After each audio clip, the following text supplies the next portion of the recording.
Se não há sentido absoluto na estrutura do cosmos e na natureza, estamos diante do nada, como horizonte ontológico e de significado.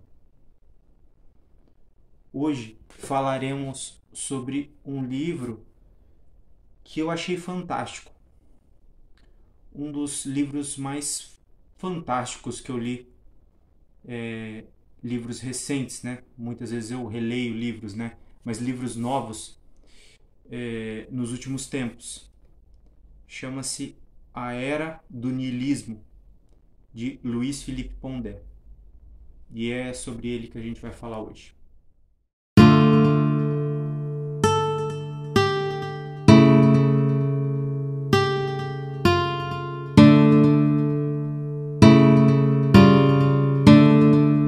Luiz Felipe Pondé já é bem conhecido, é um filósofo que não se entregou ao marxismo, mesmo trabalhando durante muito tempo dentro das universidades. E ele sempre teve livros, de certa forma, polêmicos. Ele nunca escondeu o seu ateísmo, nem o seu niilismo,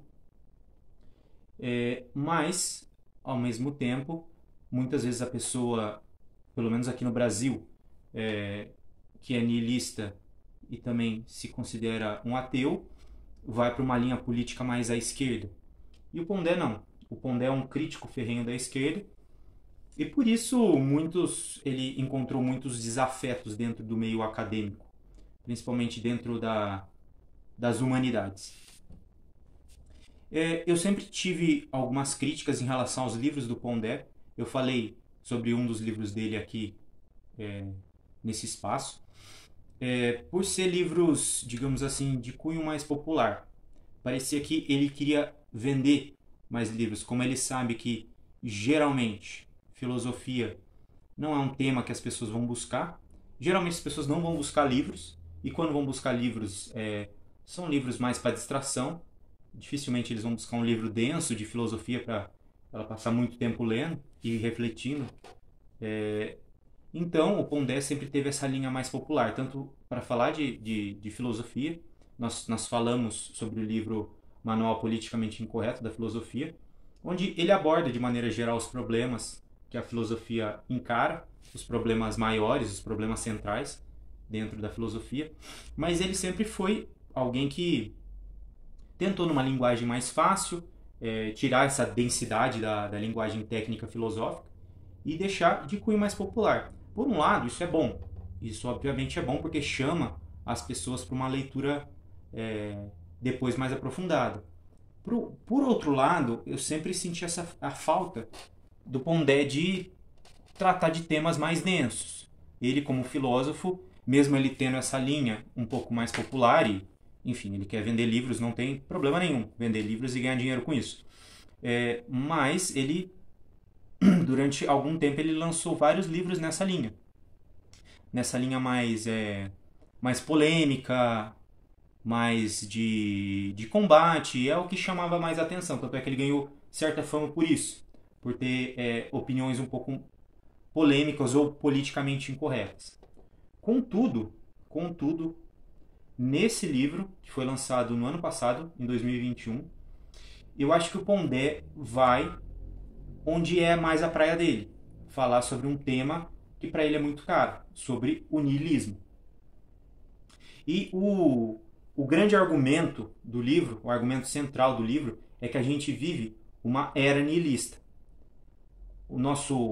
Ao menos o Ocidente, o nosso modus vivendi é um modus vivendi niilista, onde a gente percebe o nada, ou como dizia Bauman, tudo se torna líquido, escorrega das nossas mãos. Nada é mais sólido, nada tem um significado concreto e absoluto. As verdades elas vão se modificando conforme o passar do tempo, e isso é profundamente niilista. E como que o Pondé organiza o livro, organiza esse argumento, esse grande argumento principal, de que a gente vive uma era niilista? Primeiro ele vai buscar o conceito de niilismo. E o conceito surgiu no século XIX. Não surgiu assim alguém escreveu um livro o que é o niilismo, coisa do tipo. Ele foi surgindo. Foi surgindo principalmente na Rússia. A Rússia, do século XIX, viveu um grande movimento tanto de industrialização quanto de efervescência das ideias. Da Rússia surgiram grandes, magníficos escritores, principalmente em literatura de ficção. E foi dentro da literatura de ficção que a gente viu grandes embates filosóficos. Se a gente pega Dostoiévski, Tolstói, Turgenev, Gogol, Chekhov, todos esses tratam de temas profundamente filosóficos. E eles, no final das contas, eles estavam, digamos assim, assustados, porque toda a tradição que vinha desde da Rússia feudal, de repente, com a industrialização chegando na Rússia no século XIX, as ideias europeias do Ocidente também vieram, e os filósofos também vieram. E toda aquela tradição começou a ser contestada por essas novas ideias filosóficas. Então, a Rússia vivia essa, digamos assim, essa destruição da tradição cristã ortodoxa, enfim, da tradição cristã, por assim dizer. Apesar de que o cristianismo ortodoxo na Rússia é um pouco diferente, né, do cristianismo ocidental. Então, isso se manifesta muito no romance Pais e Filhos, do Turgenev, que ele mostra a geração dos filhos, que são jovens nihilistas, e dos pais ainda aristocráticos, ainda com uma espécie de fingimento, de importância ainda. Eles não entendem os filhos. E os filhos os menosprezam, porque os pais ali representam a tradição. E os filhos a nova tendência nihilista. Então, o Pondé, ele vai, nessa primeira parte do livro, analisar, fazer uma espécie de crítica literária. Ele vai analisar todos esses autores. Analisa principalmente Turgenev, o fio condutor dessa primeira parte toda é o romance Pais e Filhos, do Turgenev, e ele diz que o Bazarov é como se fosse o grande pai do niilismo. Aliás, é nesse romance que aparece muito forte essa tanto o conceito de niilista quanto a palavra niilista. Depois vai ser abordado por muitos outros escritores, Dostoiévski, por exemplo. Mas o Turgenev, ele parece que vê toda aquela... Ele quer simplesmente mostrar o que está acontecendo. Ele não quer tomar partido nem dos filhos nihilistas, nem dos pais, que ainda se apegam a uma tradição, que são muito falsos, tem já aquela falsidade burguesa, porque chega de repente o capitalismo dentro da Rússia. E a Rússia é um fenômeno muito esquisito, porque a Rússia passa do feudalismo direto para o capitalismo e logo em seguida se torna socialista. Somente na Rússia aconteceu um negócio desse. Mas enfim, o Pondé, ele coloca o Bazarov, que é o protagonista do romance Pais e Filhos, como o grande pai do niilismo. E isso, muitas pessoas que leem o livro percebem isso. Percebem esse grande movimento niilista que depois entra no século XX por muitos pensadores. Então, toda essa primeira parte é falando sobre esses escritores, o que é muito interessante. Eu adoro crítica literária, adoro ouvir e ler as pessoas falando sobre livros, sobre literatura, porque muitas vezes não é nem dentro da filosofia, da sociologia, da antropologia que a gente vai pegar as melhores ideias. Por exemplo, a gente aprende muito sobre a alma humana, sobre, enfim, niilismo, lendo Dostoiévski do que, enfim, muitas vezes lendo Nietzsche ou lendo Schopenhauer. Então a literatura de ficção exerce um papel dentro da sociedade, do mundo das ideias, muito importante, porque ela condensa todas as ideias abstratas em situações reais, por assim dizer, ou em situações imaginárias, em situações que poderiam ser reais. Raskolnikov, do Dostoiévski, não é alguém real, é alguém imaginado, mas é alguém possível.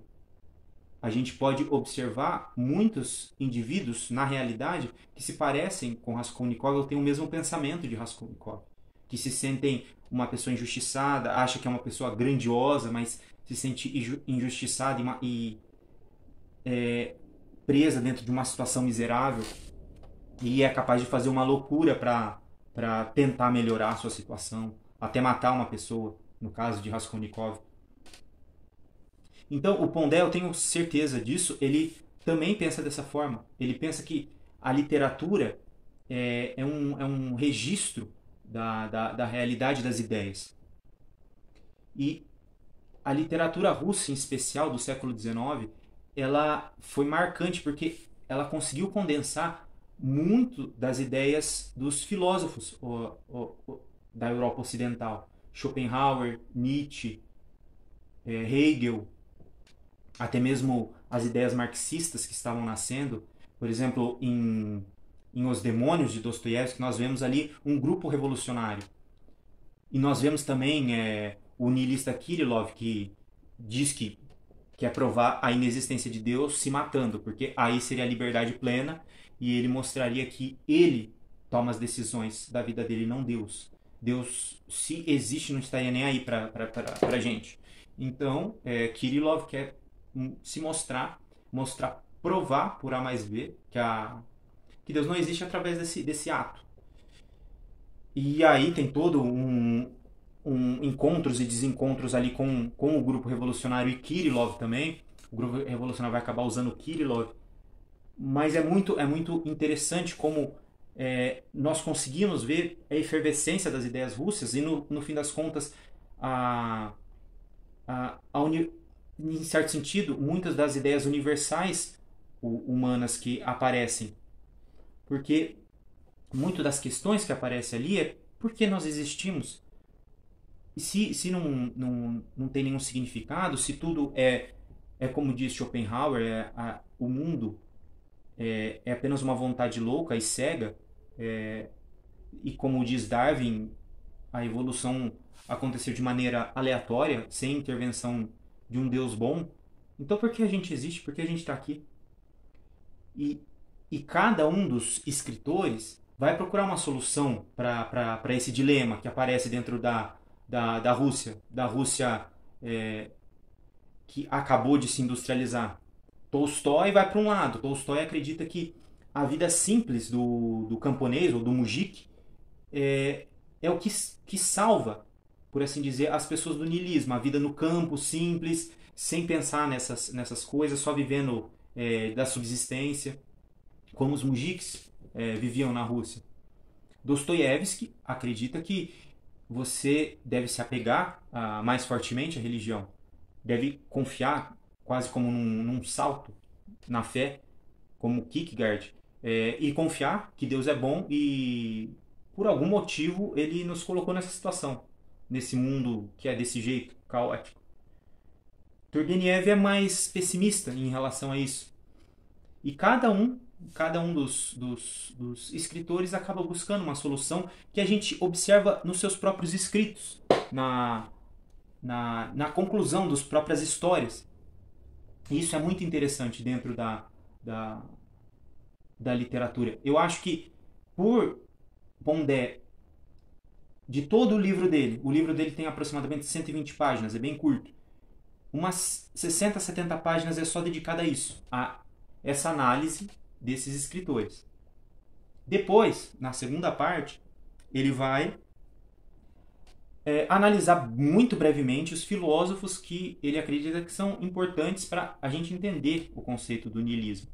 Então ele analisa Schopenhauer, ele analisa Nietzsche, ele analisa Émile Cioran, ele analisa Adorno e Kierkegaard.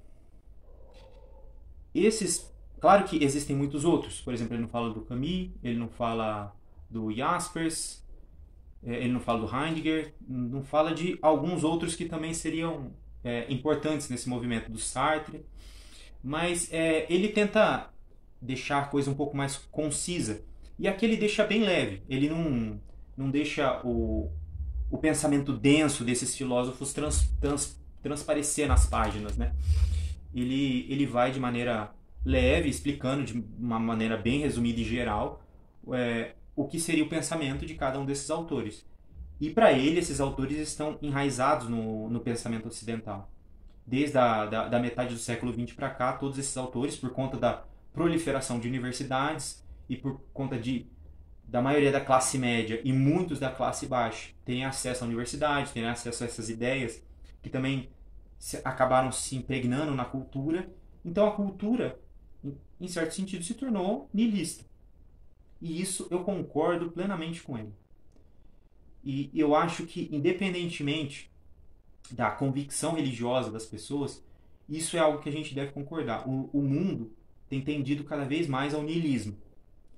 E aí, na parte 3, que seria a parte final, já finalizando, ele faz como se fossem pequenos ensaios bem curtos mesmo, de 1 ou 2 páginas, sobre vários aspectos da sociedade. Seria como se fosse uma antropologia do niilismo, mostrando como hoje nossa sociedade é basicamente uma sociedade niilista. Uma sociedade que vive uma espécie de pós-capitalismo, onde as coisas vêm muito fácil, até mesmo para as pessoas desprovidas de muitos recursos, elas conseguem comprar coisas muito fáceis e as coisas são cada vez mais descartáveis.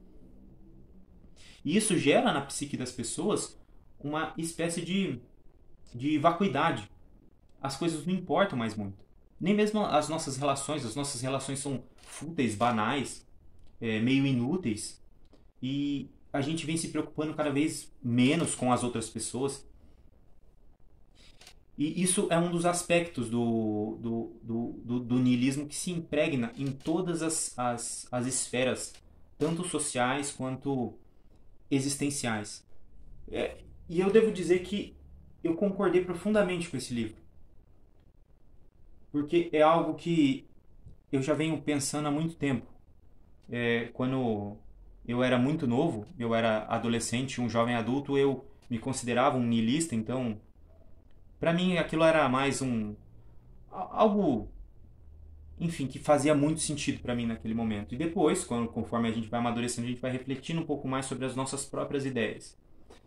Mas, mesmo assim, mesmo com o passar do tempo, eu não pude deixar de negar que a sociedade cada vez mais vinha se tornando niilista, né? Então, esse é um livro que as críticas que eu faço a ele não são tanto ao conteúdo, porque o conteúdo em si eu concordo, o argumento geral do livro eu concordo. Talvez o que o livro pecou foi em ser conciso demais, em às vezes passar rápido demais em certas ideias, mas também tem o outro lado disso, né? O, o Pondé é muito didático. Ele, como foi professor, eu não sei se ele ainda é professor, se ele ainda dá aula em universidades, mas como ele foi professor durante muito tempo, ele consegue explicar de uma maneira concisa, muitas vezes, ideias complexas de filósofos. Isso é uma habilidade, isso é algo interessante. Às vezes, certos detalhes são deixados de lado, mas eu acho que para o argumento geral dele e para o fim que o livro se propõe, talvez tenha sido razoável não deixar o livro tão denso, tão extenso. Também, como a maioria dos livros do Pondé, esse também tem um certo viés de ser um pouco popular, porque o Pondé sabe que ele é uma pessoa conhecida, então os livros dele vão se vender, vão se vender sozinhos, né? Então ele pensou nisso, né, na hora de fazer todo o texto do livro. Mas, como eu gosto muito do tema, talvez eu gostaria de ter lido mais sobre isso, mais do que o Pondé tem a dizer sobre isso. Que para mim esse é um dos pontos principais. E esse é um dos motivos de ter surgido em muitos lugares no Ocidente uma onda conservadora. É uma reação ao niilismo extremo que a gente vive. Muitas vezes as pessoas não conseguem viver esse mundo sem nenhum propósito maior, né? propósitos pequenos, enfim, todos têm, até mesmo os nihilistas têm, mas sem um propósito maior. Então acaba se apegando à tradição do Ocidente, né? Como a tradição cristã, a uma espécie de capitalismo clássico ou coisa do tipo. Mas, mesmo assim, mesmo os neoconservadores, eles têm que pensar que nunca mais vai ser a mesma coisa. Depois que houve a ruptura, depois que se quebrou a ponte entre a tradição e, enfim, e o futuro, mesmo tentando reconstruir a ponte, nunca mais vai ser o mesmo. Sempre vai ter rachaduras, sempre vai ter fissuras. E aí muitas vezes a gente percebe certo histerismo dentro desses movimentos neoconservadores, que não deixa de ser uma reação e não deixa de reafirmar que a gente vive uma era nihilista. Se a gente vai superar isso e quando vai superar isso, não dá para saber. O movimento das ideias é muito dinâmico e enfim, apesar de todo o esvaziamento, talvez um dia isso vai se esgotar. O próprio esvaziamento vai se esgotar. E talvez novas ideias surjam em novos movimentos enfim. É muito interessante como o mundo muitas vezes caminha através de ideias e conceitos que às vezes as pessoas nem pensam ou nem sabem que existem. E há quanto tempo existe os filósofos e pensadores falando sobre isso? E muitos não se deram conta ainda. Muitos vivem, claro, com as suas crenças de infância. E, enfim, isso é muito justo. Ninguém é obrigado a pensar sobre essas coisas. Mas, mesmo essas pessoas que vivem as crenças de infância, nós percebemos cada vez mais um esvaziamento. E muitas vezes um nonsense. Muitas vezes movimentos mais histéricos em relação a crenças, tanto políticas quanto religiosas. Essa é uma das consequências, uma das reações, né, ao niilismo. Mas enfim, esse livro eu achei muito interessante mesmo. E acho que todos deveriam ler para a gente tentar compreender o, ao menos o estado mental ou o estado das ideias atualmente. A gente vive sob uma forte influência ainda desse envenenamento da tradição. Isso muitos tradicionalistas, católicos, evangélicos perceberam já isso. Eles tentam ter uma reação, mas depois que você envenenou o poço é muito difícil você tirar o veneno da água. Talvez você tenha que esperar muito tempo, até que simplesmente isso suma. Mas é isso. Até a próxima.